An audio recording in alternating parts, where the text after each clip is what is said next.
My sister called crying at 2 a.m. My son's about to get kicked out. Send $9,800 right now, or it's on you. I told her to call his father and hung up. Before sunrise, my phone lit up with a number I didn't recognize. My name is Marcus. I'm 33. I'm a logistics coordinator for a freight company outside of Richmond, which means I spend my days making sure things get where they're supposed to go, which is ironic, because in my own family, nothing has been going where it was supposed to for about a decade. I should tell you about Rochelle. She's my older sister, 37. She has a son named Jalen who just turned 21. She works part-time at a dental office doing billing, or she did, or she does. I honestly stopped tracking because the job changes every time I ask, and the answer always leads to why she needs money. Here's a memory I need you to have before anything else makes sense. When I was 9 and Rochelle was 13, our dad left. Not dramatically, not with a fight. He just stopped coming home, and eventually the house accepted it the way a house accepts a door that doesn't close right anymore. You just learn to push harder. I remember the first Saturday after it became permanent, which is a strange word for something nobody announced, but everyone understood. I was sitting on the kitchen floor doing homework because the table had Rochelle's stuff on it, and I'd learned not to move her things. She came in, looked at me on the floor, didn't say anything for a minute. Then she made 2 peanut butter sandwiches, cut the crusts off mine because she knew I didn't like them, put it on a plate, and set it on the floor next to me. She sat down across from me and ate hers without a plate, just holding it over the linoleum, and we sat there on the kitchen floor eating peanut butter sandwiches in silence while the house settled around us. That's who she was. That's the Rochelle I keep looking for, in the Rochelle who calls at 2 a.m. asking for $9,800. I haven't found her in a long time. Rochelle had Jalen when she was 16. Curtis was 17. They tried for a few years, and I'll give them credit for that. But by the time Jalen was 4, Curtis was out. Or that's the story Rochelle told. Curtis left. Curtis didn't care. Curtis was dead to her. She said it so many times it became furniture in the room, something you stopped noticing because it had always been there. I was 18 when I started working full-time, and that's approximately when the phone call started. Not 2 a.m. calls. Normal calls. Rochelle needed diapers. Rochelle needed her electric bill covered. Rochelle needed $200 for Jalen's daycare because the payment was late and they'd charge a fee. The amounts were small. The frequency was steady. And I said yes every time because I remembered the peanut butter sandwich on the kitchen floor and I thought I was helping. My friend Devin, who I've known since high school and who installs HVAC systems and delivers opinions with the same blunt efficiency, told me once that I had the financial boundaries of a screen door in a hurricane. He wasn't wrong. He also once ate an entire rotisserie chicken in my truck during a lunch break and didn't offer me any, so his judgment, while accurate, is selectively applied. The amounts grew. The calls got more specific. The reasons always involved Jalen, which was the part one could never say no to, because Jalen was a kid and kids don't choose their circumstances, and I kept seeing myself on that kitchen floor with homework and no table. Let me give you numbers because the numbers matter. Between 2017 and 2024, I gave Rochelle money 14 times that I can verify. $400 for Jalen's school supplies in 2017. $1,200 for a car repair in 2018. $800 for rent help in 2019. $3,200 for a deposit on an apartment she said was for her and Jalen in 2020. $600 for Jalen's basketball camp. $2,500 for her root canal in 2021. $1,800 for Jalen's laptop because he needed it for school. $900 for her phone bill that had somehow accumulated. $1,500 for what she called back taxes. $2,200 for Jalen's car insurance. $1,500 she borrowed for an opportunity. She never specified the opportunity. I didn't ask. Another $2,000 for Jalen's tuition deposit in 2023. And various small amounts, 50s and hundreds, that I stopped counting. Cash total from my account to Rochelle over 7 years, $43,600. I know that number because I went back through my bank statements after Curtis called. I sat at my kitchen table at 6 a.m. with a coffee I'd made but hadn't touched, and I scrolled through years of transfers, and each one had a date and a reason, and the reasons all sounded real at the time, and now they sounded like a script. They were a script, literally. But I'm getting ahead of myself again. Let me go back to 2 a.m. The phone rang. Rochelle. I was in bed. The room was dark except for the phone screen and the green numbers on the microwave clock in the kitchen that I can see from my bed because my apartment is small and the bedroom door doesn't close all the way, which is its own metaphor, but I'll leave that alone. I answered. She was crying. Not the slow kind that builds. The kind that's already at full volume when you pick up, as if the crying started before the phone rang, and the ringing was just the crying looking for an audience. Marcus, it's Jalen. He's about to get kicked out. I need $9,800. Tonight. Right now. If I don't have it by morning, it's on you. Do you understand? It's on you. I sat up. The sheets smelled like laundry detergent, and the fan was clicking the way it does when it's on the highest setting. That rhythmic tick that I usually find calming, but right then sounded like a clock. I said, kicked out of what? She said, his program. His whole future. They want the balance by morning, or he's out. I've tried everything. You're the only one who can help. I said, have you called Curtis? 3 seconds of silence. Then her voice changed. Dropped the crying. Went cold and flat like a drawer closing. Curtis is not Jalen's father. He is, Rochelle. He's not part of this. Don't bring him into this. Then I don't know what to tell you. So that's it. Your nephew's about to lose everything, and you're going to hang up? Call Curtis. She started screaming. I held the phone away from my ear, and I could feel the sound in my wrist. I waited. When she paused to breathe, I said, I'm hanging up now. And I did. I put the phone face down on the nightstand. I looked at the ceiling. The fan clicked. I lay back down. I didn't sleep. I just lay there with my boots still on the wrong feet, and the room dark, and the phone face down, and the feeling of something ending that I didn't have words for yet. Within 40 minutes, the phone started buzzing again. Not Rochelle. My mother, Lorraine. Then Aunt Pauline. Then Rochelle again. Then 2 numbers I didn't recognize.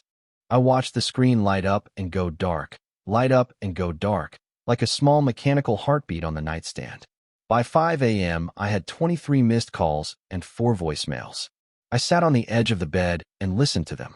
Voicemail 1. Rochelle, crying. I can't believe you. My own brother. Your own nephew. If something happens to him, I will never, ever forgive you. Voicemail 2. Lorraine, my mother. Her voice tight and careful the way it gets when she's chosen a side, but doesn't want to sound like she has. Marcus, honey, please call your sister. She's a mess. This isn't the time to make a point. Just help. Please. Voicemail 3. Aunt Pauline. And this one I remember word for word because it was the one that made me put on my boots. This is why nobody calls you Marcus. You have the money. You always have the money. And you'd rather let a child suffer than be a man about it. Shame on you. I stood up. My hands were shaking. Not from anger. From the particular kind of adrenaline that comes from being told you're the villain in a story someone else wrote. I made coffee. I stood in the kitchen holding the mug and not drinking it, and listening to the refrigerator hum and waiting for the 4th voicemail, because I'd seen the unknown number and something about it felt different from the others. Voicemail 4. Curtis. That brings us back to 5:47 a.m.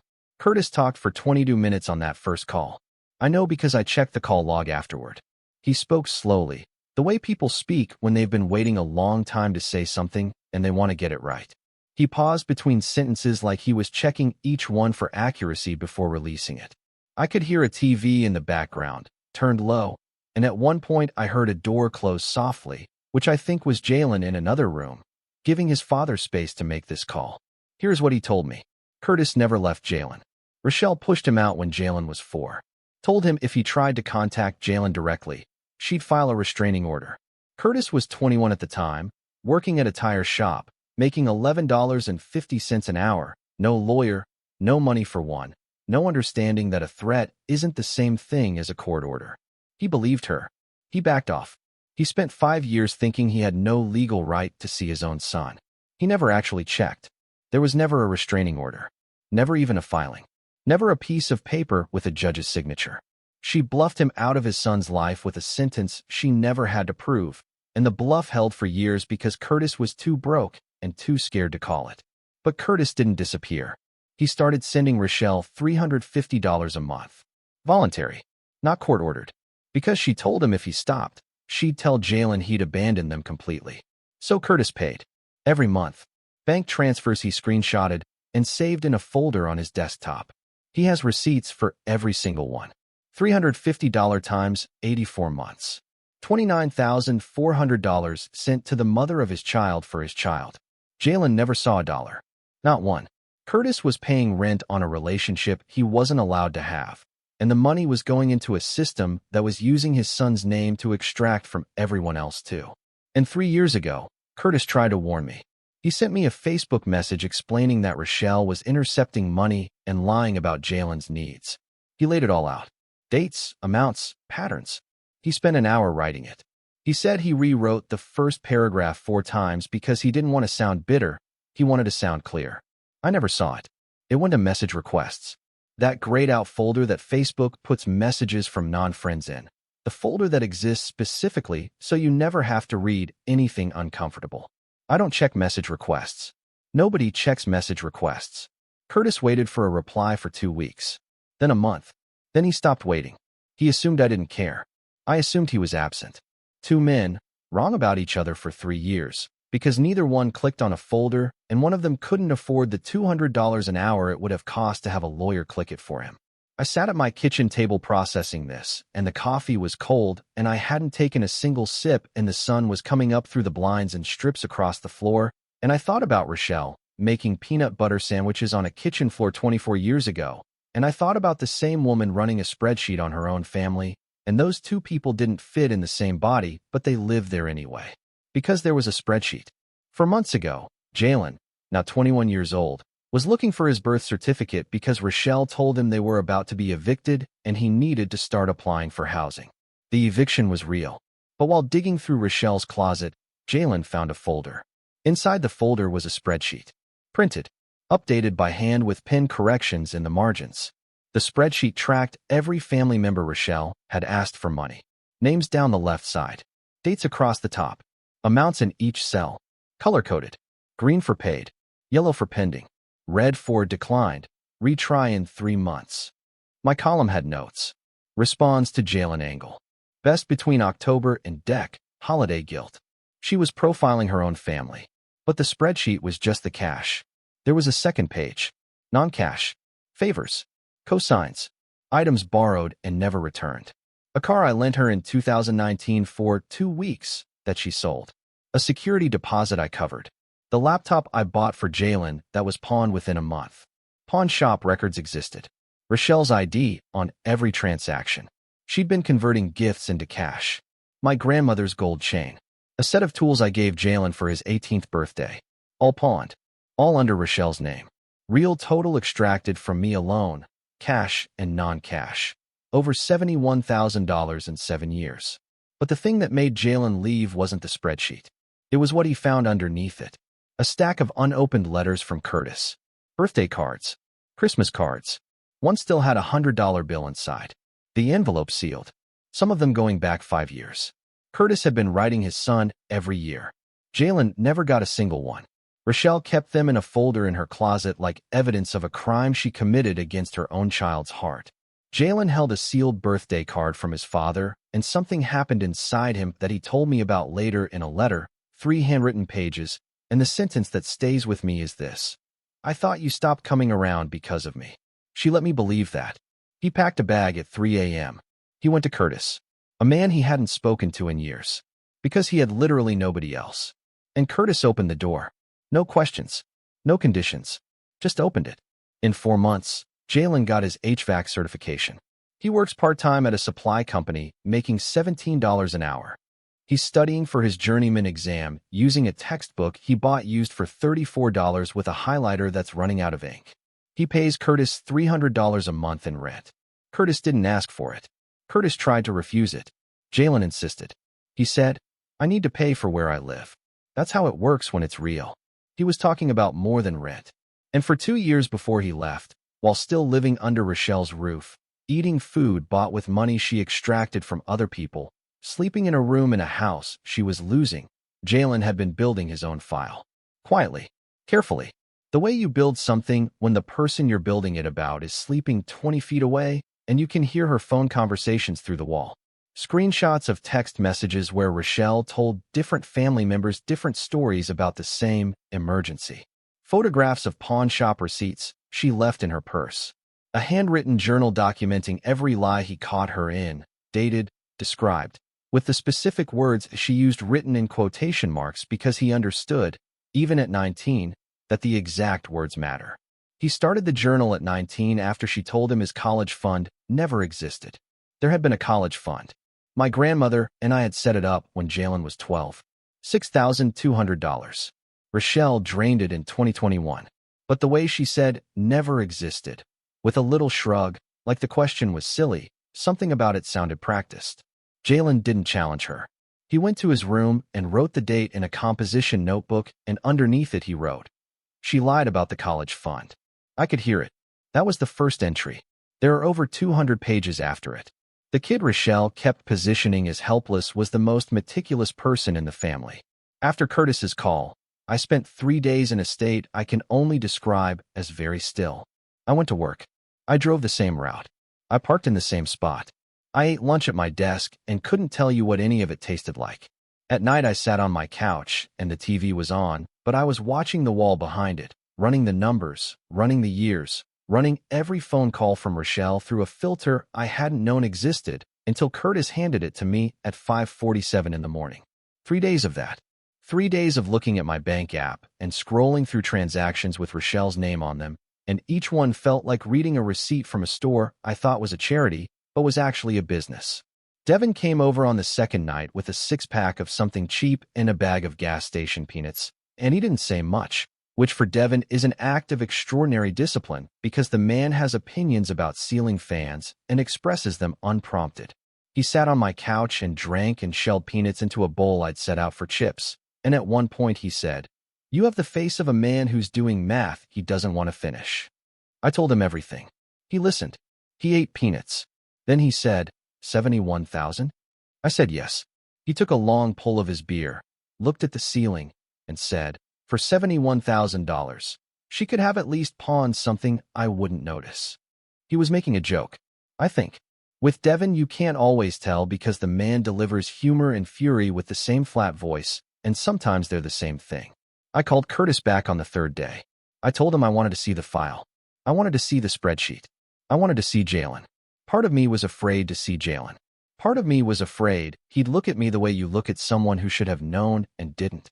And a small part of me, the part one don't talk about, was afraid that seeing Jalen would mean accepting that I'd spent 7 years funding the cage he grew up in. We met at a diner off Route 1. Vinyl booths. Coffee in those heavy ceramic mugs with the brown ring stain that never comes out. The kind of place where the waitress calls everyone Han and refills your cup without asking. Jalen was taller than I remembered and thinner, and he had a handshake that was too firm for a 21-year-old. The kind of firm that comes from practicing confidence you don't fully feel yet. He was wearing a work polo from the supply company with a name tag that said J, and his hands had the kind of dry roughness that comes from handling copper fittings all day. Curtis sat next to him. Quiet. Present. Solid in the booth. The kind of present that only matters when you know how long the absence was. Jalen showed me the journal. I didn't read it there. He gave me a copy. 200-plus pages photocopied at a FedEx. I read it at home, in my truck in the driveway, because I started reading in the truck and couldn't stop, and by the time I looked up the sun was behind the trees, and I'd been sitting there for 40 minutes, and the engine had been off the whole time, and the cab was cold, and my hands were stiff on the pages, and I hadn't reached for the key. I sent the spreadsheet to every person named on it. No cover letter. No explanation. Just the document. 14 envelopes. Same Tuesday. I stood at the post office counter, and the woman behind the glass asked if I needed tracking on any of them, and I said no. Some deliveries you don't need to track. You just need to send. My phone rang 11 times that day. Each call was a different family member processing their own column. Some were quiet. Some were angry. My cousin Terrence, who's on the spreadsheet for $2,400 across 3 emergencies, called and said one word. Wow. Then he hung up. That was the whole call. Rochelle found out Jalen was living with Curtis when she drove to his campus, and the resident advisor said he'd moved out months ago. She called me. Not crying this time. Screaming. The kind of screaming that doesn't have spaces between the words. "You turned my son against me. You and Curtis. You poisoned him." I waited for her to breathe. Then I said, "He left on his own. He found the folder." The word folder stopped her. 3 seconds of dead air. Total silence. Not the silence of someone thinking. The silence of someone being caught. She knew exactly which folder. She knew exactly what was in it. And in that 3 seconds, she calculated that I knew too. Then she hung up. She doubled down. Within 48 hours, she called me selfish to every family member who would listen. She called Curtis a deadbeat who was brainwashing Jalen. She told Jalen he'd come crawling back when Curtis gets bored of playing dad. She started a group text to extended family calling me a manipulator who was poisoning Jalen against his own mother for attention. Every text screenshotted by someone and forwarded to me. She was building a case against herself with every message she sent, but she couldn't stop because stopping would mean sitting in silence with what she'd done, and Rochelle has never been able to sit in silence with anything. Then she tried something new. She told the family I owed her $5,000 from years ago. She said she'd lent it to me in 2020 and I'd never paid back. She had a Venmo screenshot to prove it. She sent it to everyone. The screenshot showed a $5,000 transfer from her account to mine, dated March 2020, with a note that said, "Loan for Marcus, he'll pay back." I pulled my actual bank records. Every statement from 2020. Every transaction. No such transfer ever existed. Not from Venmo. Not from any source. The $5,000 never happened. Devin, who I'd shown the screenshot to, looked at it for about 30 seconds and said, "The date font is wrong." She used Calibri. Venmo uses Helvetica. Nobody uses Calibri for fraud. Have some self-respect. I don't think he was joking. With Devin, the line between forensic analysis and personal insult is razor thin and he walks it daily. I sent my bank records to the same family group chat Rochelle had been using to campaign against me. No commentary, just the statements. The months she claimed the transfer happened. Clean. Empty of her money. The fake screenshot sitting next to the real records was the last wall. Every person who was still giving Rochelle the benefit of the doubt watched her manufacture evidence in real time. She didn't just lie about money. She fabricated proof. And once you fabricate proof, every previous claim becomes suspect. Every emergency. Every dollar amount. Every tear. Aunt Pauline, the woman who'd called me heartless at 2 a.m., the woman who told me, "This is why nobody calls you," posted in the family group chat 3 days after the fake screenshot was exposed. She wrote, "I've given Rochelle $18,000 in 4 years. I'm behind on my own car payments because of it. I'm done. I'm sorry, Marcus. I should have asked questions before I asked you to write checks." Pauline called me that night. She wasn't angry at me. She was angry at herself. She said she'd been giving Rochelle money every time Rochelle called with an emergency about Jalen, the same way I had, the same urgency, the same guilt, the same phrase. "If you don't help, it's on you." Pauline had never added it up. She'd treated each request as a one-time thing. When she finally pulled her bank records and added the column, she sat at her kitchen table and put her face in her hands and stayed there for a while. She told me she was 3 months behind on her car payment, that her credit score had dropped 80 points, that she'd skipped her own dental work twice because the money wasn't there. The money was with Rochelle. Rochelle who, on the night she called me crying about $9,800, had $14,300 sitting in a second bank account nobody knew about. That number came from Jalen. While living with Curtis, he'd helped pull some of Rochelle's financial records for the custody paperwork, records she'd left accessible on a shared family iCloud account she'd forgotten to log out of. The second bank account was at a credit union. It had $14,300 in it the night Rochelle called me at 2 a.m. She had the money. She had almost $5,000 more than she was asking me for. She just preferred to spend mine. Part of me wanted to be angry about that number. Part of me wanted it to be the thing that finally made everything clean and simple, just rage, just betrayal, just black and white. But a small part of me, the part that remembers peanut butter sandwiches on a kitchen floor, kept thinking, she had the money and she still called. Which means the calls were never really about money. They were about something else. Control, maybe. Or connection. Or the only way she knew how to make sure people picked up the phone. I don't know. I'm not her therapist. But that thought follows me around like a dog I didn't adopt. And then my mother called. Not Rochelle. Me. Lorraine didn't apologize immediately. She breathed into the phone for about 10 seconds, and I could hear her kitchen in the background. The same clock that's been on the wall since I was a kid, the one that ticks louder than it should. She said, "I think I made her worse by making it easy." Then she said, I've known for about 2 years. I found a credit card statement at her house that didn't match anything she told me. I should have said something. I didn't, because saying something meant admitting She didn't finish the sentence. She didn't need to. Then she asked if she could see Jalen. That was her choice. Not protecting Rochelle. Not managing the situation. She chose the grandson. It wasn't dramatic. It was a quiet phone call on a Wednesday morning. But it rearranged the entire family. Curtis had suggested a family meeting before all of this. Neutral location. Me, Curtis, Jalen, Lorraine, and Rochelle. A diner with vinyl booths and coffee that comes in those heavy ceramic mugs that never fully get clean. Rochelle came. I'll give her that. She sat in the booth with her arms crossed and her jaw set, and she looked smaller than I remembered, which might have been the booth or might have been the context. Jalen didn't present the spreadsheet. He presented his journal, his own file, the one he'd built for 2 years inside her house while she slept. He opened the composition notebook and he read entries out loud. Dates and quotes. Things Rochelle had said about every person at that table, to him, in private, thinking he'd never repeat them. What she said about Lorraine's cooking to get sympathy. What she said about Curtis being worthless to keep Jalen from asking questions. What she said about me. Your uncle thinks he's better than us because he has a savings account. He's not better. He's just scared to spend. Jalen's voice didn't shake. His hands did. He held the notebook with both hands, and his fingers were white at the knuckles, and he read steadily, like a student giving a report on something that happened to someone else, except it happened to him, and everyone in the room knew it. Rochelle listened for about 4 minutes.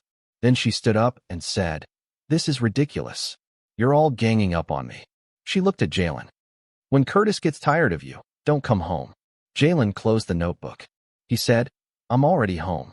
Rochelle left. The bell on the diner door rang once. Lorraine was crying silently into a napkin. Curtis was looking at the table. I was holding my coffee mug, and it was empty and had been empty for 20 minutes, and I was holding it because I didn't know what to do with my hands. Without the money flowing in, Rochelle couldn't cover the mortgage she was already behind on.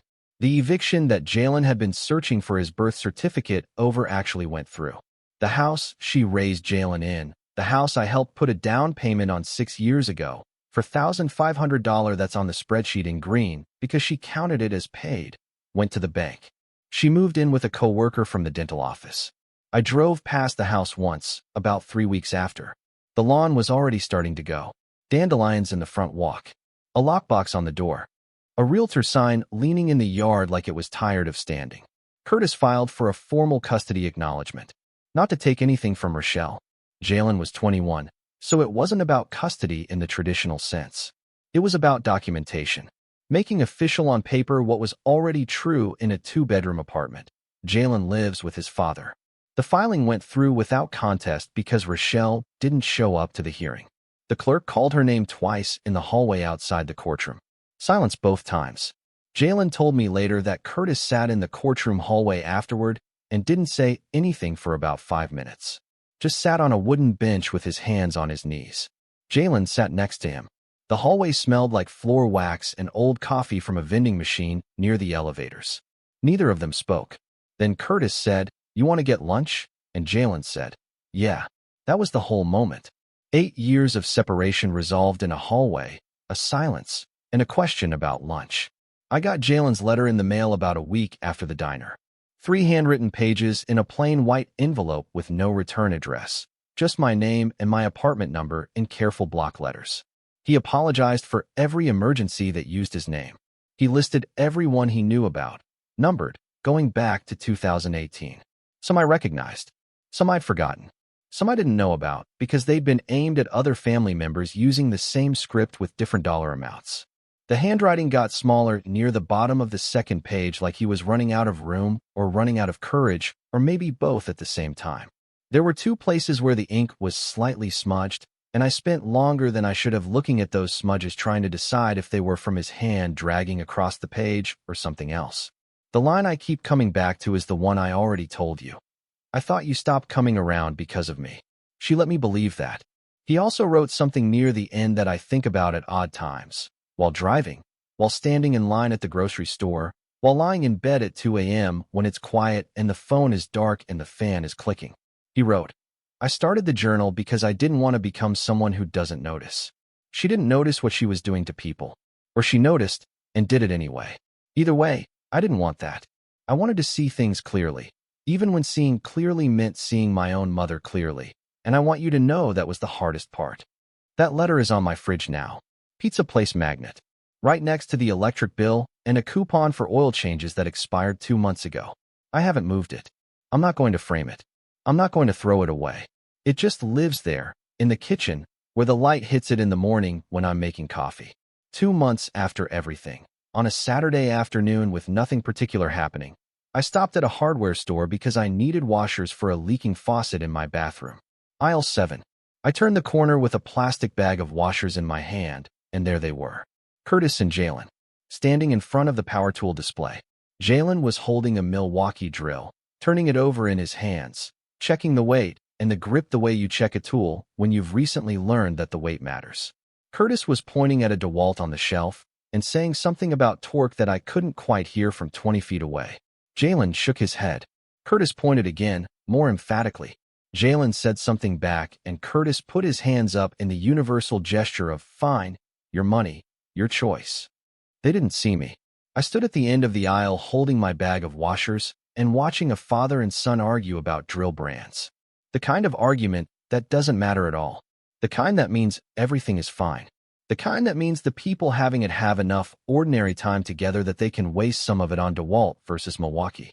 The fluorescent lights were buzzing overhead, and someone in the next aisle was asking an employee about lumber prices, and the store smelled like sawdust and rubber and machine oil. And I stood there for about a minute, maybe longer, and I felt something I don't have a clean word for.